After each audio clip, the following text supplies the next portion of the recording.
इस वक्त दुनिया एक खौफनाक कहानी की स्याही में डूबी हुई है, जहां हर मोड़ पर एक धमाका है और हर चुप्पी के पीछे एक साजिश।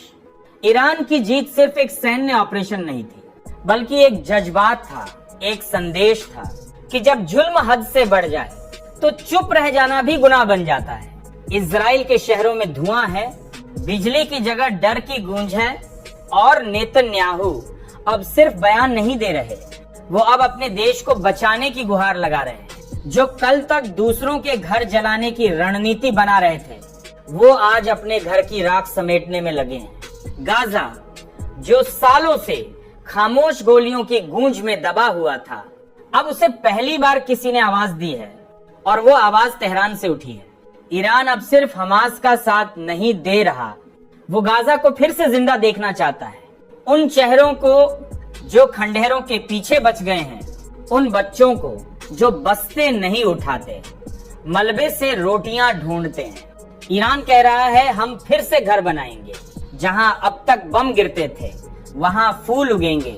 पर अगर कोई फिर से उन फूलों पर बारूद बरसाएगा तो हम चुप नहीं रहेंगे। इसलिए ईरान ने सिर्फ हमला नहीं किया, बल्कि एक हद खींच दी है, इंसानियत की हद। और जो उस हद को पार करेगा, वो खुद अपनी तबाही का रास्ता चुनेगा। नेतन्याहू इस बात को समझ चुके हैं कि अब बात सिर्फ मिसाइलों की नहीं रही, अब ये लड़ाई एक भरोसे और एक हक की बन चुकी है। वो परमाणु कार्यक्रम जिसे दुनिया रोकना चाहती थी, अब ईरान उसे पूरा करने की कसम खा चुका है, क्योंकि उन्हें एहसास हो गया है कि बिना ताकत के शांति सिर्फ एक भ्रम है। तेहरान की गलियों में अब सिर्फ नारे नहीं, बल्कि साइलेंस के पीछे एक आंधी पल रही है। जिस दिन वो फूटेगी, दुनिया देखेगी कि एक बार चुप रहने वाला मुल्क कैसे बोलता है, तो इतिहास की किताबें हिल जाती हैं। और अमेरिका, जिसने हमेशा इजराइल की पीठ थपथपाई है, आज वहीं अमेरिका खामोश है। शायद इसलिए नहीं कि वो डर गया है, बल्कि इसलिए कि वो अब समझ गया है, ये लड़ाई अब सिर्फ दो मुल्कों की नहीं रही। डोनाल्ड ट्रंप, जो कल तक ईरान को आतंक का अड्डा कहते थे, आज वो ईरान के संयम की तारीफ कर रहे हैं, क्योंकि उन्हें पता है कि ईरान कोई इराक या अफगानिस्तान नहीं है। ये एक वो मुल्क है जो जब जवाब देता है तो सामने वाले को सोचने का वक्त भी नहीं देता। ईरान के अंदर भी हलचल है। कहा जा रहा है कि कई लोग जो देश के गुप्त कार्यक्रम की जानकारी बाहर भेजते थे, अब चिन्हित किए जा चुके हैं। ईरान अब अपने प्रोजेक्ट को अपने ही भरोसेमंद हाथों में देना चाहता है, क्योंकि वो जानता है कि हर बार दुश्मन बाहर से नहीं आता, कभी कभी वो तुम्हारे ही साए में पलता है। अब कोई कैमरा, कोई जासूस तेहरान की गहराइयों को नहीं देख सकता, और यही डर है इजराइल का, जिसे सालों से आदत थी कि वो हर रहस्य जान लेता था। अब वो अंधेरे में है, और इस अंधेरे से ज्यादा खतरनाक कुछ नहीं होता। इजराइल अब अमेरिका से कह रहा है, हमें बचाओ, इसे रोको।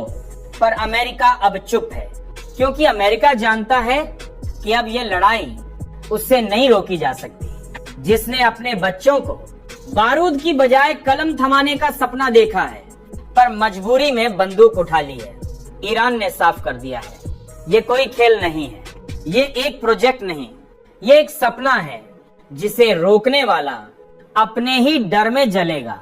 नेतन्याहू की आंखों में अब डर है, एक ऐसा डर जिसका इलाज कोई सैन्य बजट नहीं कर सकता, क्योंकि अब उन्हें पता है कि सामने खड़ा ईरान वही देश है जो अगर जरूरत पड़ी तो खामोशी से हर दुश्मन की नींव हिला देगा।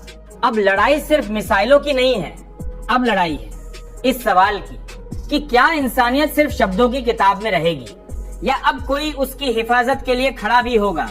ईरान खड़ा हो चुका है, अब बाकी देशों को तय करना है, वो इतिहास के गवाह बनेंगे या उसका हिस्सा। और आप किस ओर खड़े हैं?